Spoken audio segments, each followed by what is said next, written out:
Hello friend, आप सभी का हमारे यूट्यूब चैनल ब्राइट बुद्धि में आप सभी का स्वागत है। तो आज हम पढ़ेंगे हिंदी से रिलेटेड कुछ क्वेश्चन होंगे और हमने पिछले वीडियो में निम्न ज्वर और उच्च ज्वर के बारे में बताया था। तो अगर आप नहीं देखे हैं तो हमारे प्लेलिस्ट में जा कर के देख सकते हैं। आज हम हिंदी से रिलेटेड कुछ पढ़ेंगे जो बहुत ही इम्पोर्टेंट होने वाला है। बीपीएससी हुआ और सुपर टेट या रेलवे में कहीं भी अगर हिंदी से रिलेटेड क्वेश्चन आते हैं तो ये बहुत ही इम्पोर्टेंट से होने वाला ये वीडियो है। तो चलिए शुरू करते हैं। अगर आपको वीडियो अच्छा लगे तो लाइक कमेंट शेयर जरूर कीजिए और जो पहली बार आए हों वो चैनल को सब्सक्राइब और बेल घंटी जरूर बजाएं, जिससे आपको हमारा वीडियो का नोटिफिकेशन आपको सही समय पर प्राप्त हो जाए। चलिए शुरू करते हैं। हिंदी। शेखर एक जीवनी किसकी रचना है? ये सच्चिदानंद हीरानंद वात्सल्य की उपन्यास है। शेखर एक जीवनी ये सच्चिदानंद हीरानंद वात्सल्य की उपन्यास है। प्रेमचंद धनपत राय श्रीवास्तव के नाम से जाना जाता है। प्रेमचंद को धनपत श्रीवास्तव के नाम से जाना जाता है। इनकी रचनाएं हैं सेवा सदन, प्रेमाश्रय, रंगभूमि, निर्मला, गबन, कर्मभूमि, गोदान इनके उपन्यास हैं। ठीक है, तो प्रेमचंद के उपन्यासों के क्या नाम है? सेवा सदन, प्रेमाश्रय, रंगभूमि और निर्मला, गबन, कर्मभूमि, गोदान इनके प्रमुख उपन्यास हैं। कफन हुआ, पूस की रात, पंच परमेश्वर, बड़े घर की बेटी, बूढ़ी काकी, दो बैलों की कथा इनकी कहानियां हैं। प्रेमचंद की कहानियों के नाम जैसे कफन, पूस की रात, पंच परमेश्वर, बड़े घर की बेटी, बूढ़ी काकी, दो बैलों की कथा इनकी कहानी थी। नमक का दरोगा है ना। धिक जीवन जिसके लिए, मतलब कि धिक जीवन जिसके लिए सदा शोध पंक्ति जो है ये निराला जी की है। मतलब कि निराला जी की पंक्तियों का क्या नाम है? तो निराला जी जैसे धिक जीवन जिसके लिए किया सदा शोध, ये पंक्ति निराला जी की है। निराला जी की अन्य रचनाएं आती हैं अनामिका, परिमल, तुलसीदास, कुकुरमुत्ता, बादल रॉक, ये किसके हैं? ये निराला जी के कुछ रचनाएं हैं। पेशोलों की प्रतिध्वनि है ना। पेशोलों की प्रतिध्वनि जयशंकर प्रसाद की रचना है। रामधारी सिंह दिनकर के बारे में जानते हैं। रामधारी सिंह दिनकर के बारे में ये जानते हैं कि उर्वशी की रचयिता कौन है? उर्वशी के जो रचयिता हैं, उर्वशी के रचयिता प्रकाशन 1961 में हुआ था। ज्ञानपीठ पुरस्कार भी मिला इन्हें 1972 ईस्वी में, है ना। गीत नाट्य इन्होंने लिखा था इनकी। और रामधारी सिंह दिनकर की अन्य रचनाएं हैं जैसे कि रेणुका 1935 में, हुंकार 1939 में लिखा गया, रसवंती 1940 में प्रकाशित और कुरुक्षेत्र 1946 में और रश्मिरथी ये 1952 में, परशुराम की प्रतीक्षा 1963 में प्रकाशित किया गया था। तो ये रामधारी सिंह दिनकर की रचनाएं हैं, आप देख सकते हैं।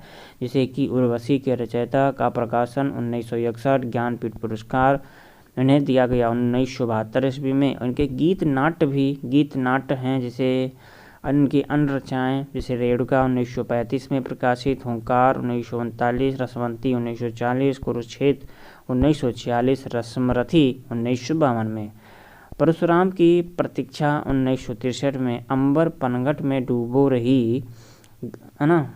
अंबर पनघट में डूबो रही, घट उषा नागर में, ये इसमें कौन से अलंकार हैं? तो इसमें रूपक अलंकार है। क्या है इसमें? रूपक अलंकार है। अंबर पनघट में डूबो रही, घट उषा नागर में, ये इसमें रूपक अलंकार है। मैया मैं तो चंद्र खिलौना ले हो, इसमें भी रूपक अलंकार है ना। इसमें क्या है? रूपक अलंकार है। जैसे मुख मानो चंद्रमा है, इसमें उत्प्रेक्षा अलंकार है। जहाँ पे मन मानो जन जानो आ जाता है वहाँ पे उत्प्रेक्षा अलंकार हो जाता है। रहमन पानी राख ये, बिन पानी शब शून, पानी गए न उभरे, मोती मानुष चून, इसमें श्लेष अलंकार है। क्या है? श्लेष अलंकार है। तो यहाँ पे अलंकार की बात है जैसे कि अंबर पनघट में डूबो रही, तारा घट उषा नागरी में रूपक अलंकार। मैया मैं तो चंद्र खिलौनों ले हो, इसमें भी रूपक अलंकार है। मुख मानो चंद्रमा है उत्प्रेक्षा अलंकार है। और रहमन पानी राखी, बिन पानी सब सून, पानी गए न उबरे, मोती मानुष चून, श्लेष अलंकार है। श्लेष का मतलब होता है चिपकना, जहाँ पर कोई एक शब्द आए और उसके अर्थ जो होते हैं एक से अधिक होते हैं, वहीं पे श्लेष अलंकार हो जाता है। अरबी भाषा के कुछ शब्द हैं जो अक्सर एग्जाम में पूछे जाते हैं।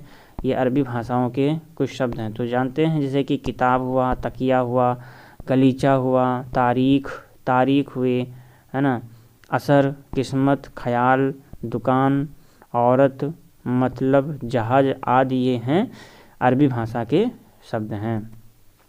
फारसी भाषा के शब्द जैसे कि दवा, दीवार, नमक, आराम, अफसोस, किनारा, है ना, फिर नमक, गिरफ्तार, ये सब फारसी भाषा के शब्द हैं। हिंदी भाषा के शब्द उसके अंतर्गत जैसे आता है शक्कर, पाती, है ना, ये हिंदी भाषा के शब्द हैं।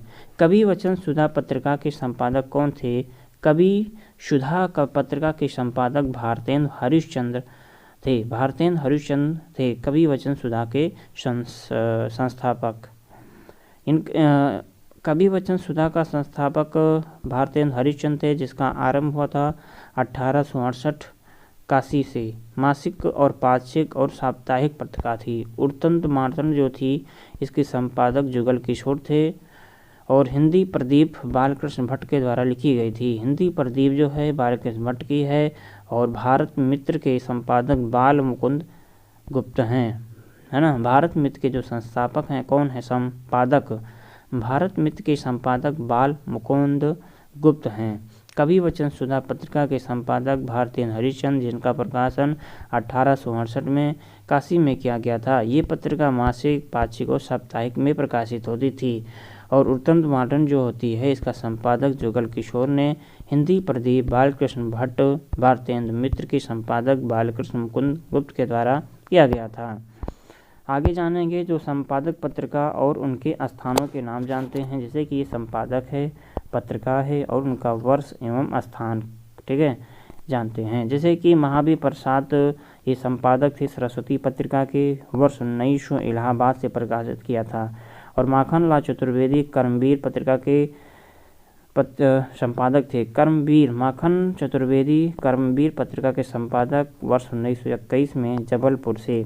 मदन मोहन मालवीय जो थे, ये अभ्युदय पत्रिका के संपादक थे। 1907 में काशी में प्रकाशित किया था मदन मोहन मालवीय। तो ये हैं 3-4 नाम हैं जो आप देख सकते हैं। महावीर प्रसाद सरस्वती पत्रिका के संपादक 1900 इलाहाबाद से, माखन चतुर्वेदी कर्मवीर 1921 जबलपुर, मदन मोहन मालवीय जो हैं अभ्युदय पत्रिका के संपादक 1907 काशी से।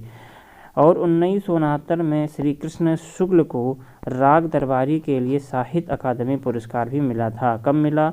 1969 ईस्वी में श्री कृष्ण लाल शुक्ल को राग दरबारी के लिए साहित्य अकादमी पुरस्कार दिया गया। ज्ञानपीठ पुरस्कार भी श्री लाल कृष्ण को दिया गया। आचार्य केशव दास के द्वारा रचित रचना 1661 में रामचंद्र का है। मतलब कि रामचंद्र का किसके द्वारा रचित गई? आचार्य केशव दास के द्वारा 1661 ईस्वी में रामचंद्र का जिनकी रचना है। रचनाकार और उनके रचना के नाम जानते हैं। रचनाकार एवं उनके रचनाकार।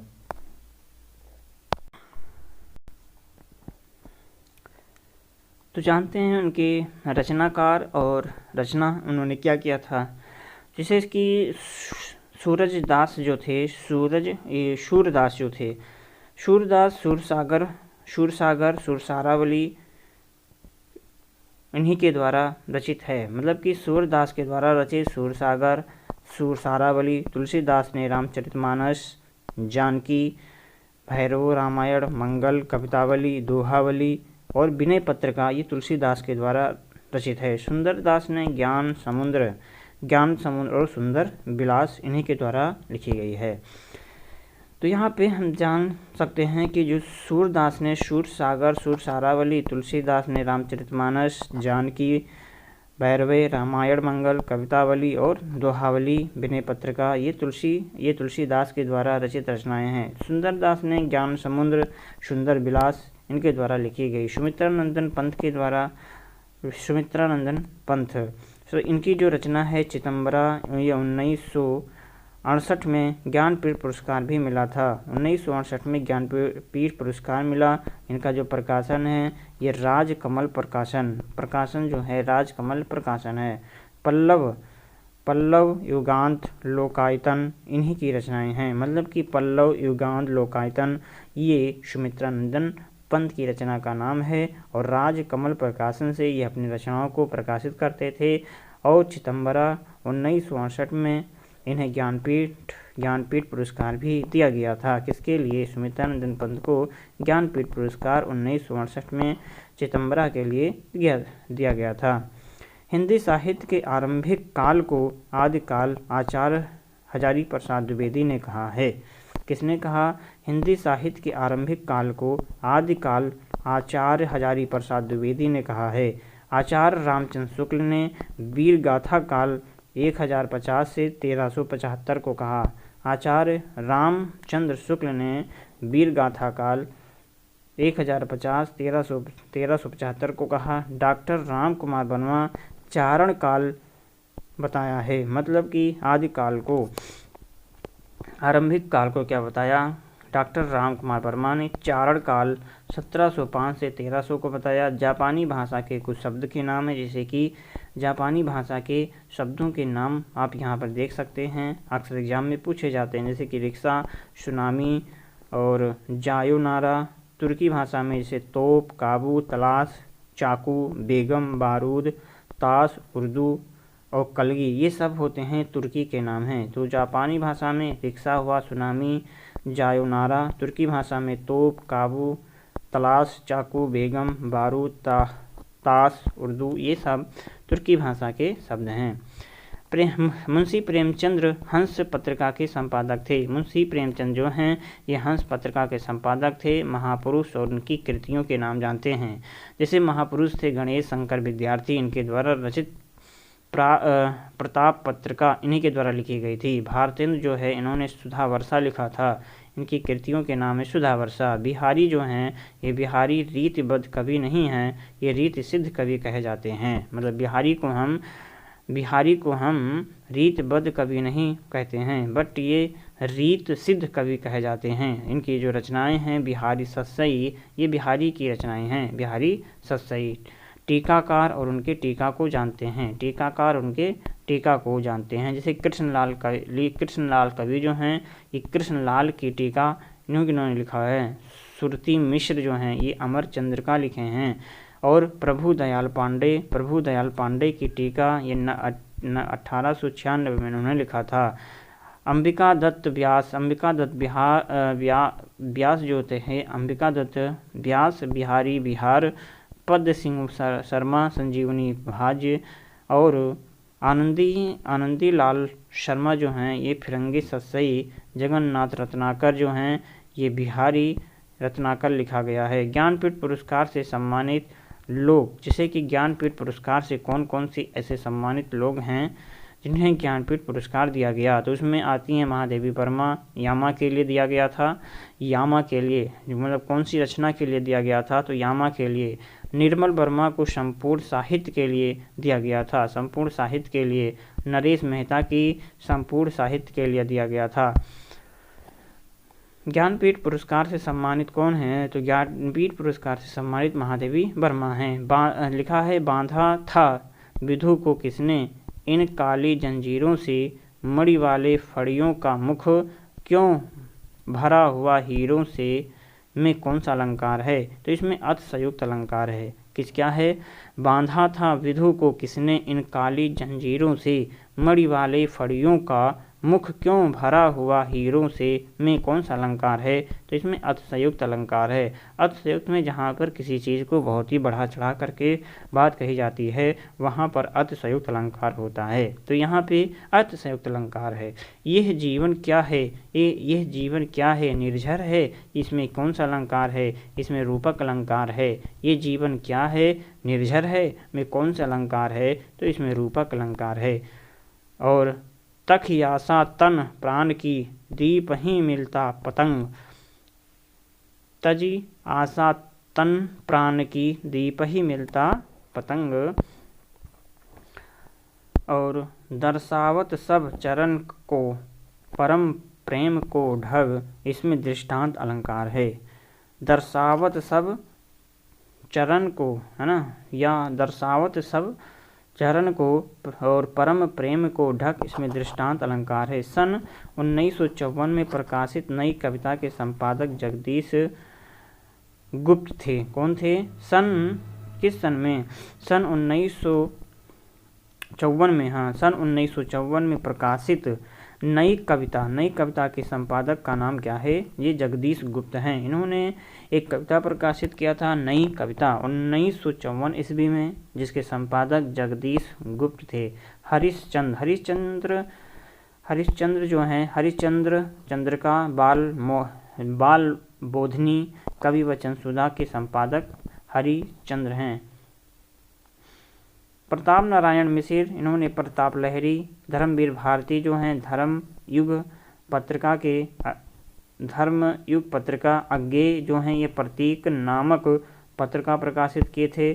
श्री नरेश मेहता कृति के संपादक हैं और जय दत्त वध जो हैं ये पंथ की रचना है। जय दत्त वध जो है ये पंथ की, सुमित्रानंदन पंथ की रचना है। अर्थात यहाँ से हम जान सकते हैं, जो बहुत ही इम्पोर्टेंस है, कि जय दत्त जो हैं ये पंथ, सुमित्रानंदन पंथ की रचना। श्री नरेश मेहता जो हैं ये कृति के संपादक थे।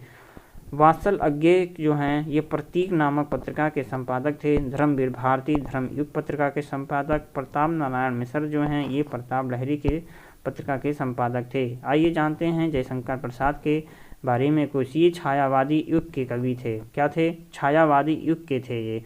जयशंकर प्रसाद छायावादी युग के थे। इनकी जो रचनाएं हैं, चित्रधारा, कामायनी, आंसू, लहर, झरना, एक घूंट, विशाख, अजातशत्रु, आकाशीय, आंधी और ध्रुव, वामनी, तितली, कंकाल, स्कंदगुप्त, ये इनकी प्रमुख रचनाएं हैं। कौन कौन सी?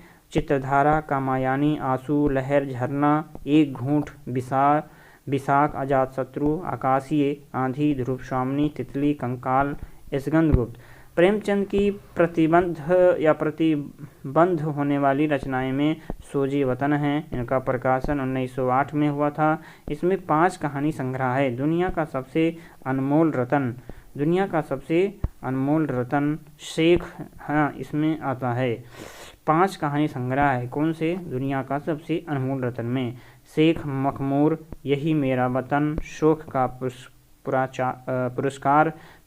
पुरस्कार, सांसारिक प्रेम।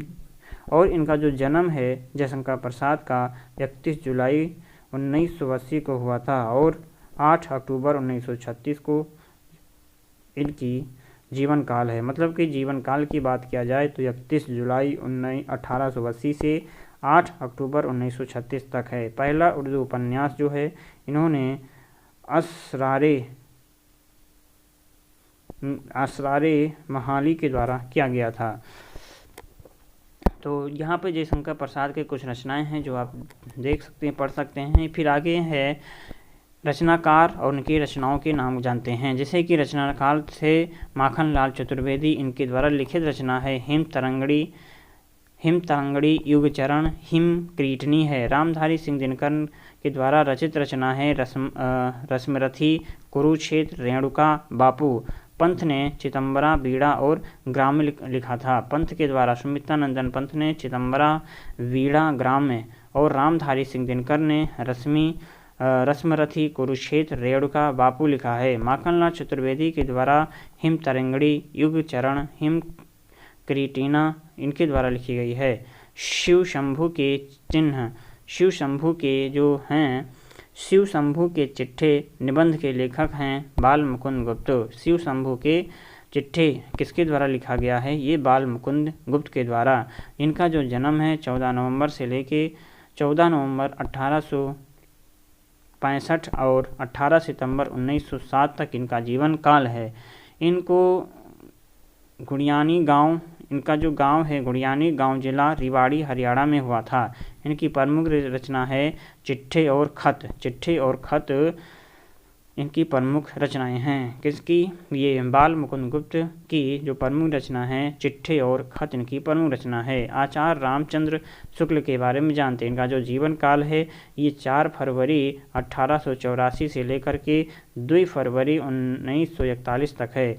चिंतामणि, वीर, बीथी, रस, मीमांसा ये रामचंद्र शुक्ल की प्रमुख रचनाएं हैं। महादेवी वर्मा जो हैं इनका जो जीवन काल है ये 26 मार्च 1907 से लेके 11 सितंबर 1987 तक ही है। राहुल सांस्कृत्यायन का जो जन्म है इनका जन्म यूपी के आजमगढ़ जिला के 15 मतलब कि ननिहाल गांव में हुआ था। यूपी के आजमगढ़ जिला के 15वां ननिहाल में मतलब कि इनके ननिहाल में ही इनका जन्म हुआ था। पैतृक गांव इनका कनेला था। कहाँ पे? कनेला। बचपन का नाम केदारनाथ पांडे था और इनका जगनिक परमाल रासो। जगनिक जो है किसके द्वारा लिखा गया है? तो जगनिक परमाल रासो ने लिखा। चंद्रवरदाई पृथ्वीराज रासो पद्मावती के द्वारा, दलपति विजय खुमान रासो और नरपत नाल जो है ये बीसल देव रासो के द्वारा लिखित रचनाएं हैं। तो इसमें जगनिक है ये परमाल रासो और चंद्रवरदाई पृथ्वीराज रासो पद्मावती और दलपति विजय खुमान रासो के द्वारा रचित रचना है। और नरपति नाल जो है ये बीसल देव रासो की प्रमुख रचनाएं हैं। और फिर जयशंकर प्रसाद के बारे में जानते हैं। जो इनकी जो कहानी है छाया 1912 में प्रकाशित हुई थी। प्रतिध्वनि आकाशदीप 1928 में, इंद्रजाल 1936 में। बिहारी का जो जन्म है ये 1595 ईस्वी में हुआ था। बिहारी का जन्म 1595 में हुआ था। आचार्य विश्वनाथ प्रसाद मिश्र ने रीतिकाल को श्रृंगार काल नाम देते हुए उसे 3 वर्गों में विभाजित किया था।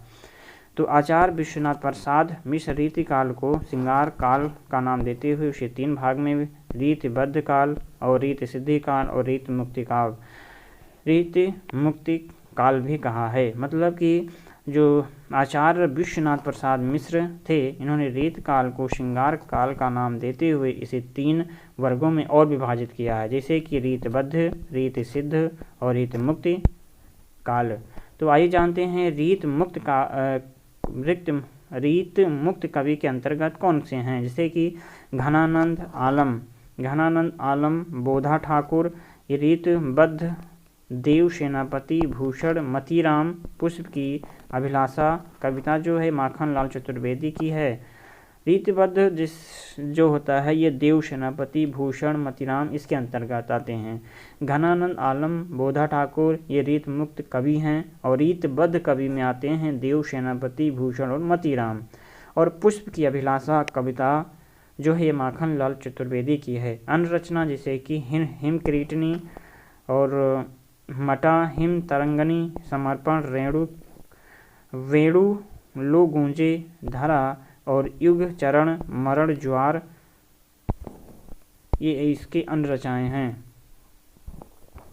माखनलाल चतुर्वेदी की ये अन्य रचनाएं हैं। कृति और उनकी रचनाकार के नाम जानते हैं। जैसे कि कृति है कि हम बिस्पाई जन्म के ये बालकृष्ण शर्मा के द्वारा लिखा गया था। रामकृष्ण शर्मा के द्वारा रचित हम बिस्पाई जन्म के आत्मोत्सर्ग किसके द्वारा? सियाराम शरण गुप्त के द्वारा। नीम के पत्ते दिनकर के हैं कहानी जो है।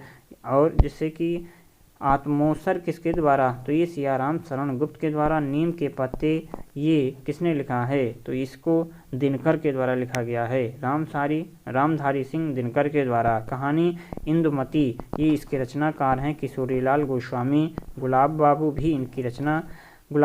इनकी रचना है। मतलब कि इंदुमती के जो ये कहानी है इसके रचनाकार का नाम क्या है? किशोरीलाल गोस्वामी। इन्हें हम गुलाब बाहर भी इनकी मतलब कि जो किशोरीलाल गोस्वामी की जो एक प्रमुख रचना इंदुमती भी है और गुलबहार भी इनकी प्रमुख रचनाएं हैं।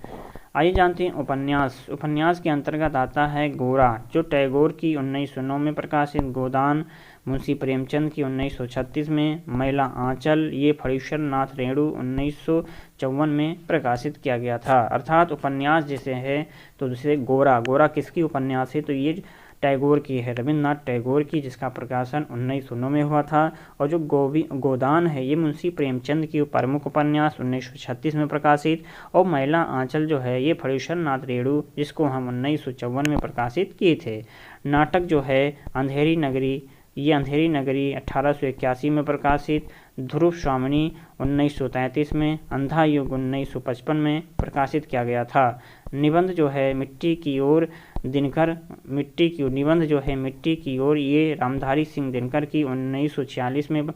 और त्रिशंकु या अज्ञेय के द्वारा 1945 में प्रकाशित। प्रगति और परंपरा ये राम विलास शर्मा 1949 को प्रकाशित किया गया था।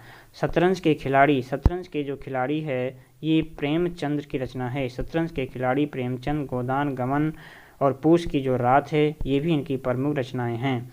पंथ ने गवाड़ी, वीणा, लोकायतन ये सुमित्रानंदन पंत की प्रमुख रचनाएं हैं। नदी के द्वीप जैनेन्द्र के उपन्यास हैं। नदी के द्वीप जैनेन्द्र के उपन्यास नहीं हैं, ये अज्ञेय का है। अर्थात जो नदी के द्वीप हैं ये जैनेन्द्र का उपन्यास नहीं है, ये अज्ञेय का उपन्यास है, जिसे 1951 में प्रकाशित किया गया था। क्या है यहाँ पे देख सकते हैं, जो नदी के द्वीप हैं ये अज्ञेय का उपन्यास है, जिसको हम 1951 में प्रकाशित किए थे। इसको सम्मान मिला था साहित्य अकादमी आंगन के पार द्वार को। साहित्य अकादमी मिला आंगन के पार द्वार को 1964 ईस्वी में। और भारतीय ज्ञानपीठ कितनी नावों में कितनी बार इसे दिया गया था। ज्ञानपीठ पुरस्कार कितनी नावों में कितनी बार, अपने अपने अजनबी 1961 में प्रकाशित हुआ था। ये इसकी रचनाकार हैं अज्ञेय। सागर मुद्रा, सुनहरे शैवाल ये भी अज्ञेय की रचना है, अपने अपने अजनबी, जिसका प्रकाशन 1961 में किया गया था। आगे हम पढ़ेंगे जैसे कि जैनेन्द्र के उपन्यास हैं। जैनेन्द्र के उपन्यासों के नाम है जैसे कि परख 1947, सुनीता 1935, त्यागपत्र 1937 में प्रकाशित किया गया था। कल्याणी है इसे 1939 में। और विवर्त 1953 में प्रकाशित। सुखदा 1953 में। व्यतीत 1953 में प्रकाशित किया गया। और जयवर्धन भी 1956 में प्रकाशित किया गया था। ये जैनेन्द्र है ना, या जगेंद्र के उपन्यास के नाम हैं। नरेश मेहता के द्वारा संशय की एक रात इन्हीं की रचना है। नरेश मेहता ने कौन सी रचनाएं लिखी है, तो नरेश मेहता जो हैं नरेश मेहता हैं संशय की एक रात इन्हीं के द्वारा लिखी गई प्रमुख रचनाओं में आता है। फिर है नरेश शर्मा जो हैं ये प्रवासी के गीत, मिट्टी और फूल इनके द्वारा लिखी गई है। अग्निशस्य मनोकामना केसरी कुमार किसके द्वारा मतलब है। केसरी कुमार जो हैं ये साहित्य के नए धरातल, शंकाएँ और दिशाएं, भारतेंदु और उनके नाटक इन्हीं की कहानीकार हैं। केसरी कुमार जो हैं साहित्य के नए धरातल, शंकाएँ और दिशाएं, भारतेंदु और उनके नाटक हैं। इनके हिंदी के कहानीकार हैं, मतलब कि ये हिंदी के कहानीकार हैं। प्रसाद और उनके नाटक निवेदिता स्मृतियों में अब भी हैं। प्रसाद और उनके नाटक निवेदिता स्मृतियों में अब भी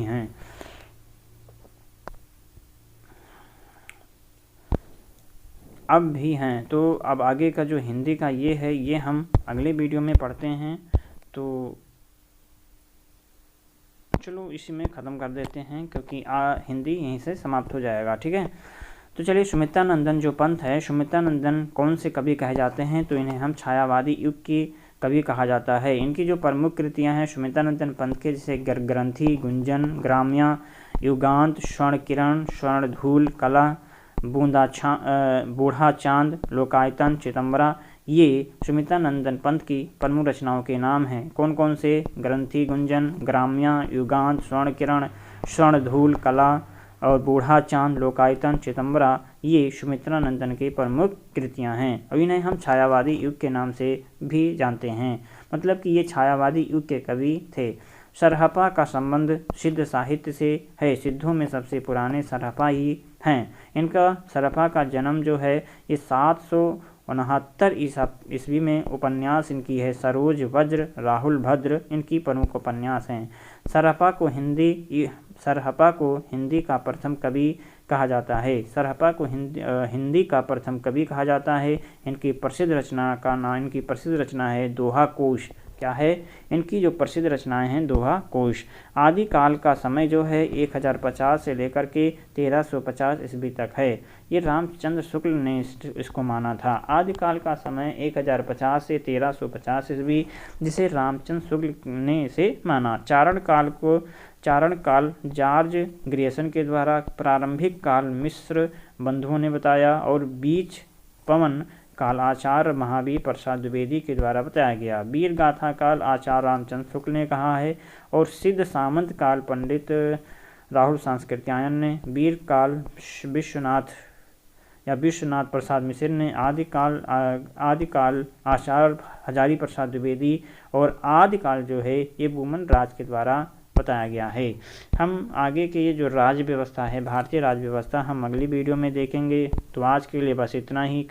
वीडियो अच्छा लगे तो लाइक, कमेंट और शेयर जरूर कीजिए। आप इस वीडियो को बार बार देखेंगे तो आपको बार बार ये तैयार होगा, तभी आप इस चीज़ों को जान समझ सकते हैं। ये एक नोट्स है, तो नोट्स को आपको क्या है कि बार बार रिवीजन करते हैं तभी आता है। तो आपको क्या करना होगा, अगर आप चाहते हैं जान जाएं कि कैसे क्या है, तो आपको इस वीडियो को बार बार देखना चाहिए और अपने हित मित्र दोस्तों के साथ ज़रूर शेयर करें। अगर आपको अच्छा लग रहा है तो चैनल को सब्सक्राइब करके बेल घंटी बजाएं, जिससे आपको हम जब भी आप अगला वीडियो अपलोड करें तो उसकी नोटिफिकेशन आपको अपने समय पर प्राप्त हो जाए। तो चलिए मिलते हैं अगले वीडियो में, तब तक आप पढ़ते रहें, मस्त रहें। नमस्कार।